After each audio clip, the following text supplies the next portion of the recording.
Olá pessoal, tudo bem?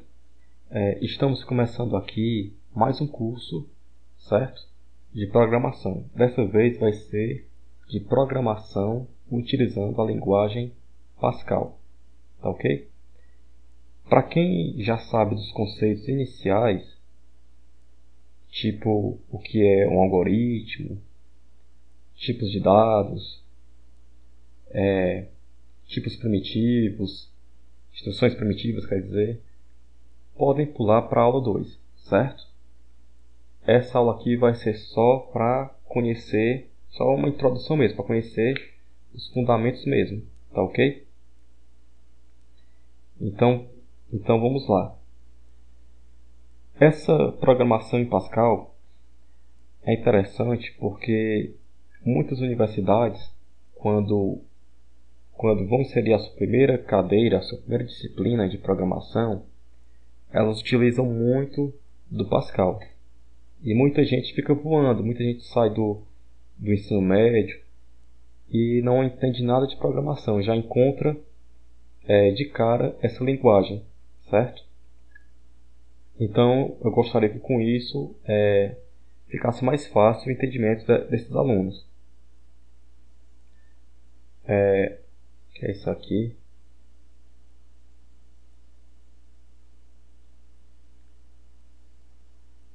Então, pessoal, vamos iniciar. Nesse primeiro slide, a gente vai conhecer o que é um algoritmo. Aqui tem alguns conceitos que a gente pode estar utilizando. Vamos ver aqui alguns. Olha só. Os algoritmos são um conjunto de regras bem definidas para a solução de um problema em um tempo finito e com um número finito de passos. Ou seja, eu tenho um problema. Para que eu chegue na solução desse problema, para que eu solucione esse problema, eu tenho que seguir alguns passos. O conjunto de passos, o conjunto de regras, é o que eu chamo de algoritmo. Tá ok? Por exemplo, eu tenho um problema. O meu problema é trocar o pneu de um carro. Para que eu faça a troca do pneu de um carro, eu tenho que primeiro fazer o quê?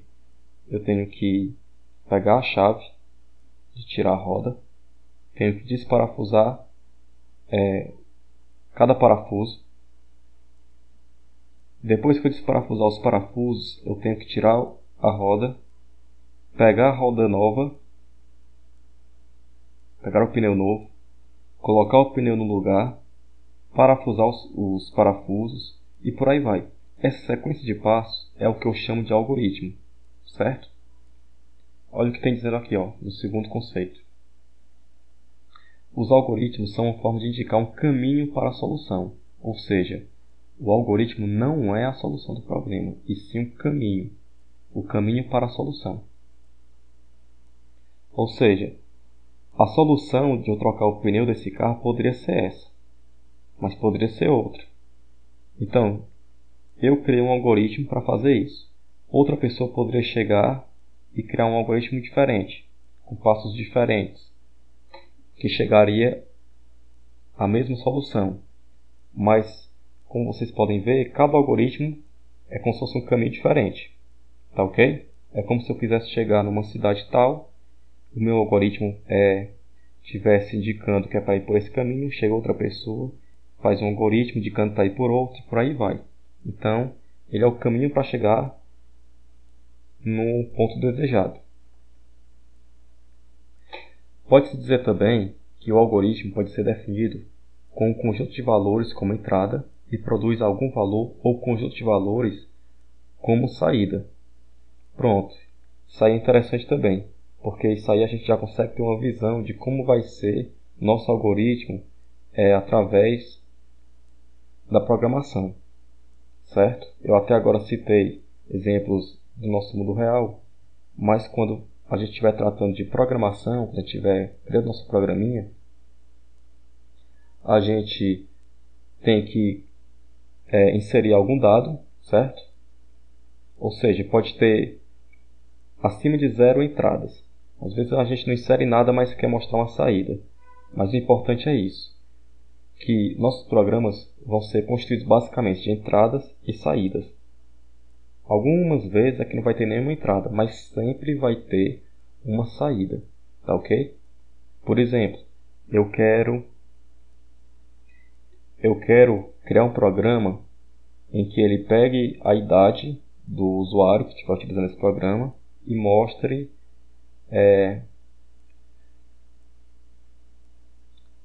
deixa eu ver aqui, e mostre quantos anos ele vai ter daqui a 5 anos. Bem simples isso. Então, qual seria a entrada desse programa? Seria a idade que o usuário estaria digitando pelo teclado. Cada usuário que fosse utilizar esse programa digitaria um valor diferente. Qual seria a saída desse programa? Seria o resultado da idade dele mais 5, que é a idade que ele vai ter daqui a 5 anos. Então, todo programa, por mais complexo que seja, é basicamente feito assim. Como utilizar um algoritmo? Um algoritmo pode ser utilizado de diversas formas, onde as mais comuns são utilizando alguma linguagem de programação, como a que a gente vai utilizar, ou formas gráficas, certo? Formas gráficas pode ser através de desenhos, através de palavras, rabiscos, o que for. O que a gente vai fazer é através de uma linguagem de programação, certo? Quando eu pedir para vocês fazerem um algoritmo tal, uns exercícios, vocês já sabem, vão fazer através da linguagem de programação, que no nosso caso aqui vai ser Pascal. Os requisitos para se ter um algoritmo. Ele deve ter um número finito de passos, que é importante, certo? Eu tenho que criar os passos para chegar naquela solução. Se por acaso, para chegar naquela solução, eu não conseguir fazer isso em um número finito de passos, se por acaso for um número infinito de passos, eu não vou nem tentar. Por isso que tem que ter um número finito de passos, porque a gente tem que criar um caminho para chegar nessa solução. Cada passo deve estar precisamente definido, sem duplo sentido, certo? O computador, ele é uma máquina, como dizem, ele é uma máquina burra, ele não pensa. Então a gente tem que falar exatamente o que ele quer fazer, certo? A gente tem que especificar exatamente o que ele vai fazer. Então nada de duplo sentido com o computador, senão pode ser que o resultado seja errado, cause um resultado falso, ok? Não satisfaça a nossa condição. Então, seja objetivo no que você for fazer. Outro requisito é que existam 0 ou mais entradas tomadas de conjuntos bem definidos. Como eu falei para vocês, tem que ter mais de 0 ou mais de 0 entradas no nosso programa, certo? Às vezes eu não vou pedir nenhum dado como entrada. Eu citei para vocês um exemplo de que o usuário insere a sua idade e faz um cálculo lá na frente. Mas tem vezes que eu não vou precisar fazer isso, tem vezes que eu vou apenas imprimir valores, certo? Mostrar valores na tela para o usuário sem pedir nada como entrada. Agora, saída sempre vai ter mais do que uma. Não tem lógica a gente criar um programa só com entradas e a gente não vê o que está acontecendo. Sempre vai ter alguma saída. A finalidade do programa é essa. Também, um dos requisitos é que exista uma condição de fim, sempre atingida para quaisquer entradas e num tempo finito. Essa condição de fim, pessoal, é o quê? É que a gente tem que chegar a um ponto final do nosso programa, certo? A gente não pode fazer um programa e não finalizar ele. O computador não vai conseguir executar. Tem que ter sempre uma condição de fim. A gente consegue colocar, vocês vão ver mais na frente que a gente vai colocar várias condições de início e fim dentro de um mesmo programa, mas tem sempre um fim que vai finalizar todos os outros, certo? Que vai ser o fim realmente do programa e não de certa instrução. Vocês parece um bicho de 7 cabeças, é por isso que a gente vai ter que fazer muitos exercícios para a gente treinar. Programação é 95% exercício. Resumindo, um programa nada mais é que um algoritmo em uma forma compreensível pelo computador.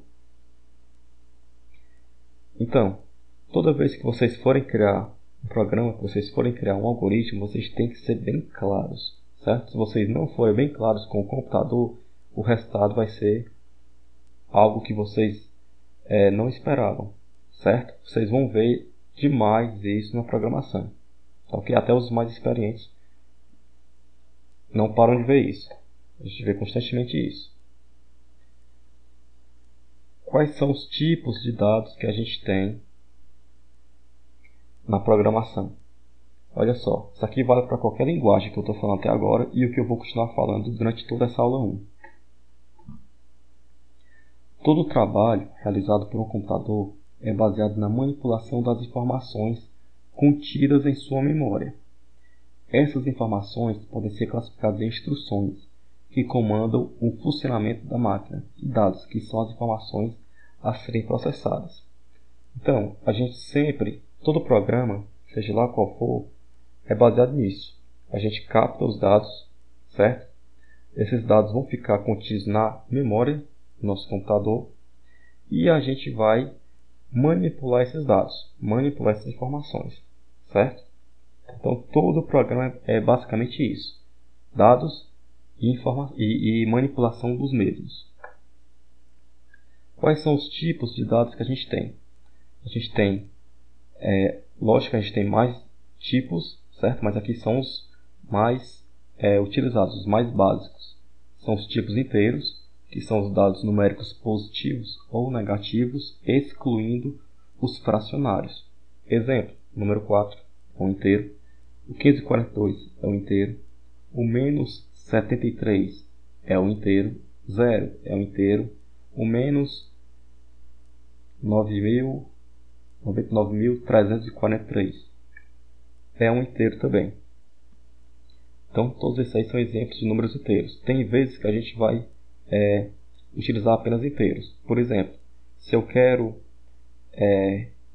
no mundo real, se eu pergunto a você qual é a sua idade, você não fala que tem 25,7 anos. Você fala que tem 25 anos.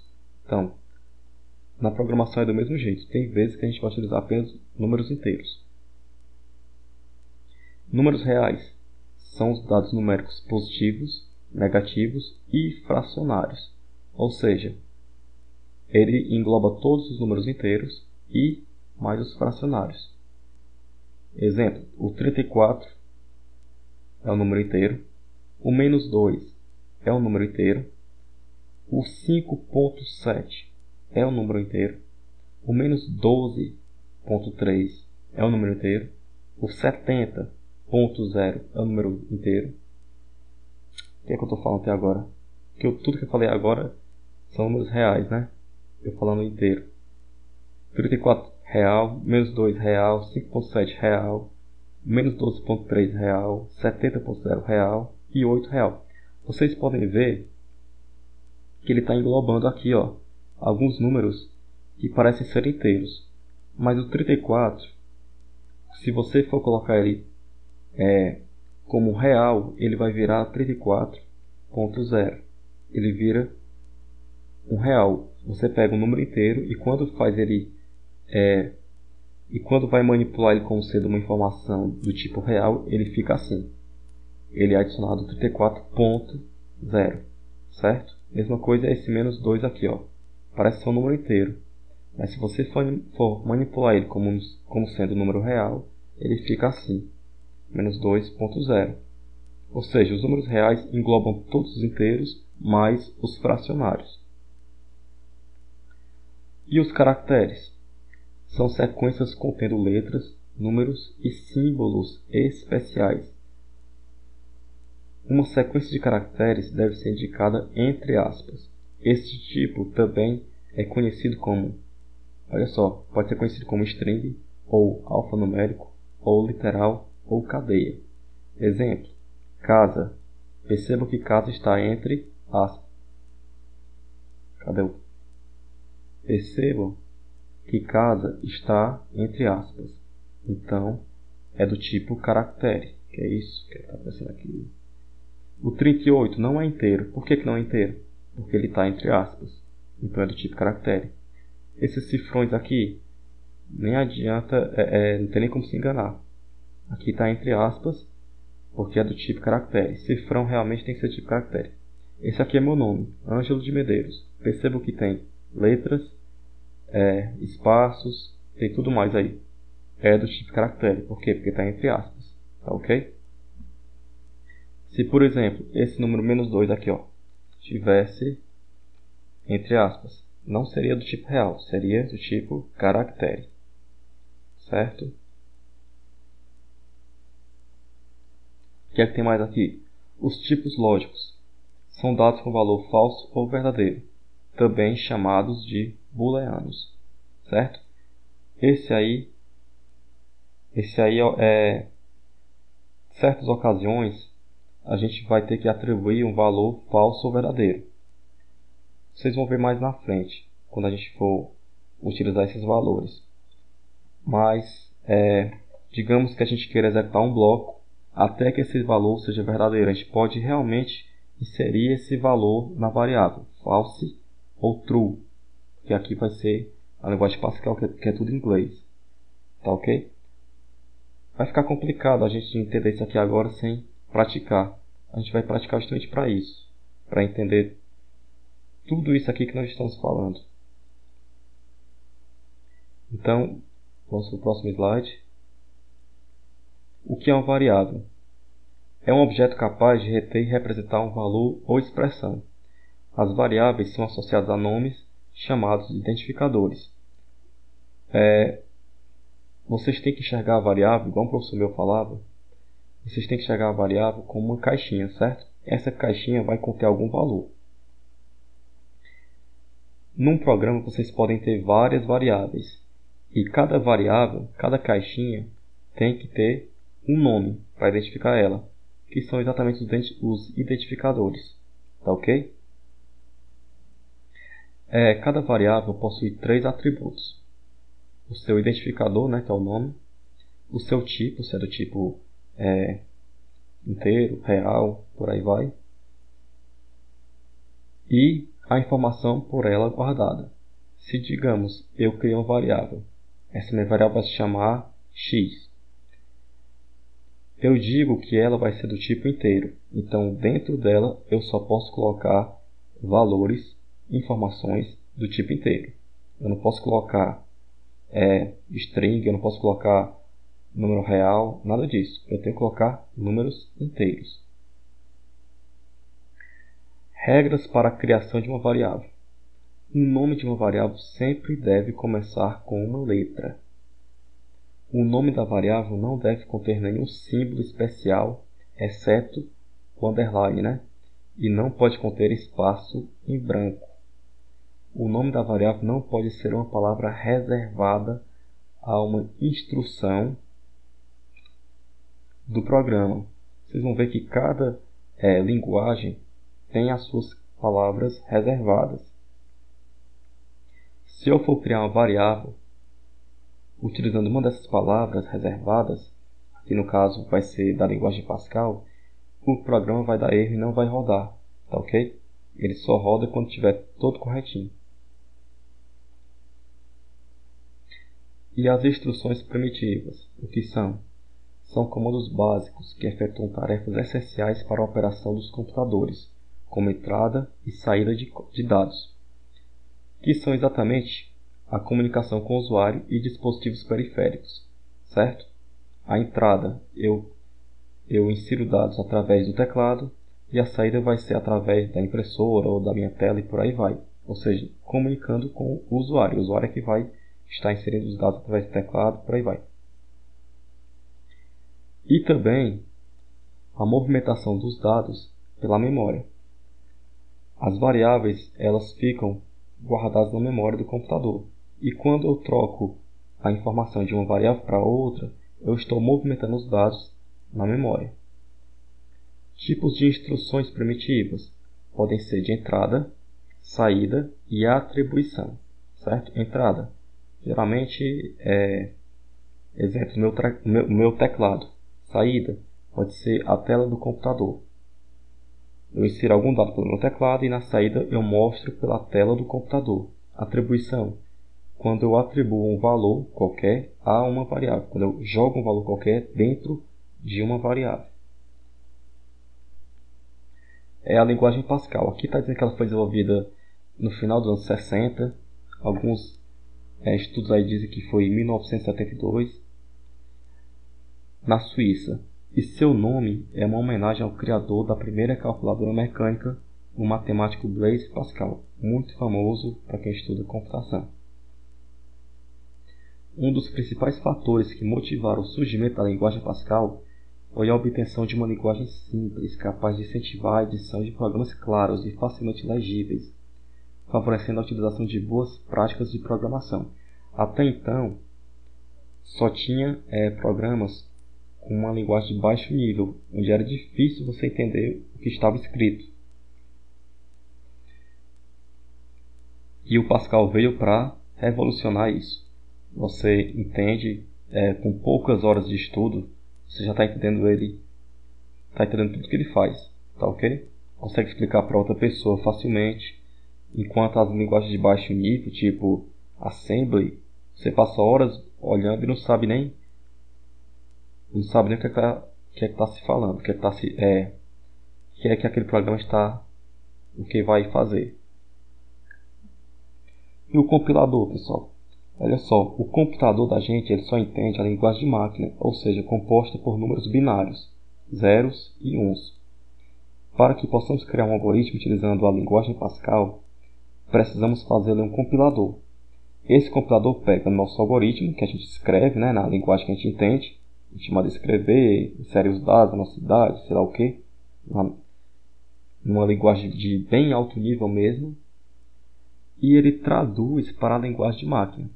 Ou seja, o computador vai fazer essa tradução da nossa linguagem de alto nível para aquela linguagem de baixo nível, que é o que o computador entende. Exemplo de compiladores: Pascalzinho, Turbo Pascal, Free Pascal. O que nós vamos utilizar aqui nas nossas aulas vai ser o Pascalzinho. Eu vou utilizar o Pascalzinho, mas caso vocês queiram utilizar outro, não tem problema, certo? Fica a critério de vocês o compilador. A lógica é a mesma. Aprendendo num, aprende qualquer outro. Eu, por exemplo, aprendi na minha faculdade pelo Turbo Pascal 7.0. Tá ok? O mesmo conhecimento que eu aprendi, que foi a primeira disciplina que eu cursei na faculdade, é o que eu estou levando para vocês através desse compilador Pascalzinho. Então, não muda nada. Eu estou abrindo aqui o meu navegador para mostrar para vocês que é bem simples vocês obterem um compilador Pascal. Vocês colocando no Google compilador Pascal, vocês percebem a quantidade que tem. O Pascalzinho, que é o que eu utilizo, está até em vermelho aqui que eu baixei. Olha só, Free Pascal, que é o mesmo. Dev Pascal, eu não sei nem qual é, eu conheço Dev C++, que é o da linguagem C. Turbo Pascal. O Turbo Pascal que eu utilizava era o 7.0 e eu utilizei há muitos anos atrás.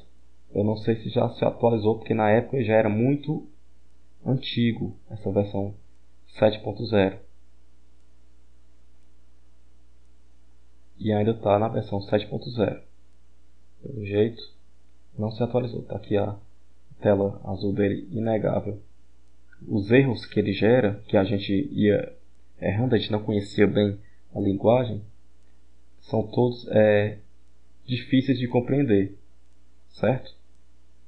A gente erra e não sabe, não tem ideia do que está errando para consertar. O Pascalzinho ele é bem intuitivo. Vocês vão ver que quando der algum erro no nosso algoritmo, a gente vai direto em cima de onde está o erro.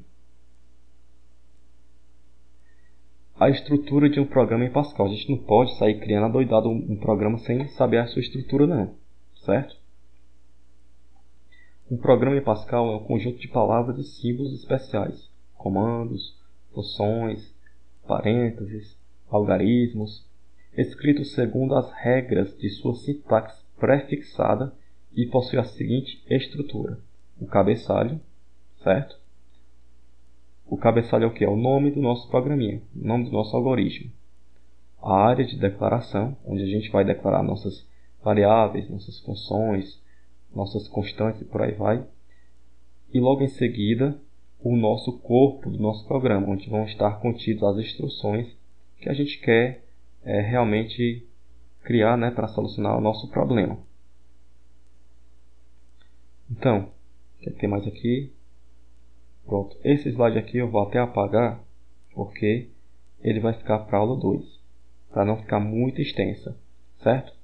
Mas, como falamos aqui, chega de teoria e vamos pôr na prática.